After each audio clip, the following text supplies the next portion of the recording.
എല്ലാവർക്കും മല്ലുകൂടിൻ്റെ മറ്റൊരു വീഡിയോയിലേക്ക് സ്വാഗതം. ഏറ്റവും പുതിയ OTT അപ്ഡേറ്റ്സ് ആണ് നമ്മൾ ഇന്നത്തെ വീഡിയോയിൽ നോക്കുന്നത്. ആദ്യത്തെ ഒരു അപ്ഡേറ്റ് നിറങ്ങൾ മൂണ്ടർ എന്ന സിനിമയെക്കുറിച്ചാണ്. ഇതൊരു തമിഴ് സിനിമയാണ്. അഥർവ അമ്മു അഭിരാമിയാണ് സിനിമയിൽ കേന്ദ്ര കഥാപാത്രമായി അഭിനയിച്ചിരിക്കുന്നത്. ഈ സിനിമയുടെ OTT ഇപ്പോൾ ലീക്കായിട്ട് വന്നിരിക്കുകയാണ്. HD പ്രിൻ്റാണ് ലീക്കായിരിക്കുന്നത്. അടുത്തൊരു അപ്ഡേറ്റ് അയാം കാതലൻ എന്ന സിനിമയെക്കുറിച്ചാണ്. നസ്ലിൻ ഹാക്കറായിട്ട് വന്ന സിനിമയായിരുന്നു അയാം കാതലൻ. പ്രേമലുവിന് ശേഷം വന്നതുകൊണ്ട് സിനിമയ്ക്ക് നല്ല ഹൈപ്പ് ഉണ്ടായിരുന്നു. പക്ഷേ സിനിമയ്ക്ക് എവറേജ് അഭിപ്രായമാണ് തിയേറ്ററിൽ നിന്ന് ലഭിച്ചത്. ഗിരീഷ് ഏടിയാണ് സിനിമ സംവിധാനം ചെയ്തിട്ടുണ്ടായിരുന്നത്. ഇപ്പോൾ ഇതാ കാതലൻ എന്ന സിനിമയുടെ OTT അവകാശം മനോരമ മാക്സ് വാങ്ങിച്ചിരിക്കുകയാണ്. സാറ്റലൈറ്റ് അവകാശം മഴവിൽ മനോരമയാണ് വാങ്ങിച്ചിരിക്കുന്നത്. കാതലൻ എന്ന സിനിമ ക്രിസ്മസിന് പ്രീമിയറായിട്ട് മഴവിൽ മനോരമയിലാണ് വരാൻ പോകുന്നത്. അതിനു മുന്നേ ഡിസംബർ 20-നായിട്ട് മനോരമ മാക്സിൽ കാതലൻ OTT റിലീസ് ചെയ്യും. അടുത്തൊരു അപ്ഡേറ്റ് എമുക്ക് തൊഴിൽ റൊമാൻസ് എന്ന സിനിമയെക്കുറിച്ചാണ്. അശോക് സെൽവൻ, ഉർവശി, അവന്തിക തുടങ്ങിയവരാണ് സിനിമയിൽ അഭിനയിച്ചിരിക്കുന്നത്. ഇതൊരു തമിഴ് സിനിമയാണ്. ഇതൊരു കോമഡി റൊമാൻറ്റിക്കൽ മൂവിയാണ്. ഇപ്പോൾ ഇതാ ഈ സിനിമയുടെ OTT ലീക്കായിരിക്കുകയാണ്. HD പ്രിൻ്റാണ് വന്നിരിക്കുന്നത്. ഈ സിനിമയുടെ ഒഫീഷ്യൽ OTT ഈ മാസമാണ്. അടുത്തൊരു അപ്ഡേറ്റ് സ്ക്വിഡ് ഗെയിം 2 എന്ന സീസണെ കുറിച്ചാണ്. ഒരുപാട് പേര് ഈ സീസണിന് വേണ്ടി കാത്തിരിക്കുന്നുണ്ട്. ഇപ്പോൾ ഇതാ സ്ക്വിഡ് ഗെയിം 2ൻ്റെ അപ്ഡേറ്റ് വന്നിരിക്കുകയാണ്. ഡിസംബർ 26-ന് സ്ക്വിഡ് ഗെയിം 2 എന്ന സീസൺ OTT റിലീസ് ചെയ്യുന്നുണ്ട്. അടുത്തൊരു അപ്ഡേറ്റ് DNA എന്ന സിനിമയെക്കുറിച്ചാണ്. ഇതൊരു ത്രില്ലർ സിനിമയാണ്.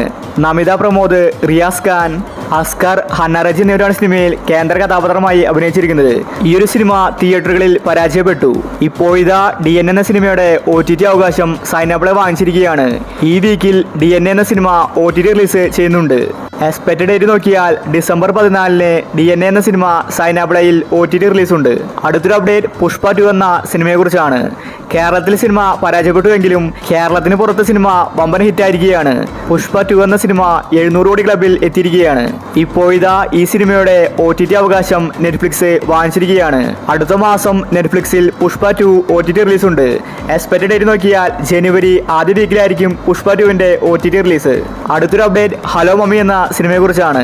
ഷറഫുദ്ദീൻ, ഐശ്വര്യ ലക്ഷ്മിയാണ് സിനിമയിൽ അഭിനയിച്ചിരിക്കുന്നത്. ഇതൊരു കോമഡി മൂവിയാണ്. കോമഡി മാത്രമല്ല സിനിമയിൽ അത്യാവശ്യം ഹൊററുമുണ്ട്. സിനിമ തിയേറ്ററുകളിൽ വിജയിച്ചിരിക്കുകയാണ്. ഇപ്പോൾ തന്നെ സിനിമ 10 കോടിക്ക് മുകളിൽ കളക്ഷൻ നേടിയിട്ടുണ്ട്. ഇപ്പോൾ ഇതാ ഹലോ മമ്മി എന്ന സിനിമയുടെ OTT അവകാശം മനോരമ മാക്സ് വാങ്ങിച്ചിരിക്കുകയാണ്. ഈ ഡിസംബർ 20-ന് ശേഷം മനോരമ മാക്സിൽ ഹലോ മമ്മി OTT റിലീസ് ചെയ്യും. ക്രിസ്മസ് സ്പെഷ്യൽ ആയിട്ടായിരിക്കും സിനിമയുടെ OTT റിലീസ്. അടുത്തൊരു അപ്ഡേറ്റ് തങ്കമണി എന്ന സിനിമയെക്കുറിച്ചാണ്. ദിലീപ്, നിത പിള്ളയാണ് സിനിമയിൽ കേന്ദ്ര കഥാപാത്രമായി അഭിനയിച്ചിരിക്കുന്നത്. ഒരു റിയൽ സ്റ്റോറിയാണ് സിനിമ പറഞ്ഞു പോയത്. പക്ഷേ സിനിമ തിയേറ്ററുകളിൽ പരാജയപ്പെട്ടു. വലിയ ഹൈപ്പോട് കൂടിയാണ് തങ്കമണി എന്ന സിനിമ വന്നിട്ടുണ്ടായിരുന്നത്.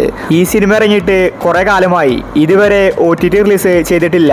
തങ്കമണി എന്ന സിനിമയ്ക്ക് വേണ്ടി ഒരുപാട് പേര് കാത്തിരിക്കുന്നുണ്ട്. ഇപ്പോൾ ഇതാ ആമസോൺ പ്രൈം തങ്കമണി എന്ന സിനിമയുടെ OTT അവകാശം വാങ്ങിച്ചിരിക്കുകയാണ്. ഡിസംബർ 3rd വീക്കിനുള്ളിൽ ആമസോൺ പ്രൈമിൽ തങ്കമണി എന്ന സിനിമ OTT റിലീസ് ഉണ്ടായിരിക്കും. അടുത്തൊരു അപ്ഡേറ്റ് പഞ്ചായത്ത് ജെട്ടി എന്ന സിനിമയെക്കുറിച്ചാണ്. ഇതൊരു മലയാള സിനിമയാണ്. മറിമായൻ ടീമിൻ്റെ സിനിമയായിരുന്നു ഇത്. സിനിമ ഉടനീളം കോമഡിയാണ്. ഇപ്പോൾ ഇതായി സിനിമ TV-യിൽ പ്രീമിയറായിട്ട് വരാൻ പോവുകയാണ്. ഏഷ്യാനെറ്റിലാണ് സിനിമ ക്രിസ്മസിന് റിലീസ് ചെയ്യുന്നത്. അതിനുശേഷമായിരിക്കും OTT വരാൻ പോകുന്നത്. അടുത്തൊരു അപ്ഡേറ്റ് പണി എന്ന സിനിമയെക്കുറിച്ചാണ്. ഈ സിനിമയുടെ OTT അവകാശം ഏഷ്യാനെറ്റ് തന്നെയാണ് വാങ്ങിച്ചിരിക്കുന്നത്. സിനിമ തിയേറ്ററുകളിൽ വിജയിച്ചിട്ടുണ്ടായിരുന്നു. 30 കോടിക്ക് മുകളിൽ സിനിമ കളക്ഷൻ നേടി. ജോർജ് ജോർജാണ് സിനിമയിൽ നായകൻ. അതുപോലെ സാഗർ സൂര്യയാണ് സിനിമയിൽ വില്ലൻ. ഈ സിനിമയ്ക്ക് നല്ല അഭിപ്രായമാണ് തിയേറ്ററിൽ നിന്ന് ലഭിച്ചത്. ജോജുവിൻ്റെ ആദ്യത്തെ സംവിധാന സിനിമയായതുകൊണ്ട് വലിയ ഹൈപ്പ് സിനിമയ്ക്ക് ലഭിച്ചിരുന്നു. പണി എന്ന സിനിമയെ പ്രേക്ഷകർ 2 കൈ നീട്ടിയാണ് സ്വീകരിച്ചത്. ഇപ്പോൾ ഇതാ ഏഷ്യാനെറ്റ് സിനിമയുടെ OTT അവകാശം വാങ്ങിച്ചിരിക്കുകയാണ്. അതുകൊണ്ട് ഹോട്ട്സ്റ്റാറിലായിരിക്കും സിനിമയുടെ OTT റിലീസ്. എക്സ്പെക്റ്റഡ് ഡേറ്റ് നോക്കിയാൽ ഡിസംബർ 20-ന് മുന്നേ പണി എന്ന സിനിമയുടെ OTT റിലീസ് ഉണ്ടാകും. അപ്പോൾ ഇനി നിങ്ങൾ കാത്തിരിക്കുന്ന OTT മൂവി ഏതാണ്? അഭിപ്രായങ്ങൾ താഴെ കമൻറ്റ് ചെയ്യുക. ഇതുപോലത്തെ OTT അപ്ഡേറ്റ്സിന് വേണ്ടി ഈ ചാനൽ മറക്കാതെ സബ്സ്ക്രൈബ് ചെയ്യൂ.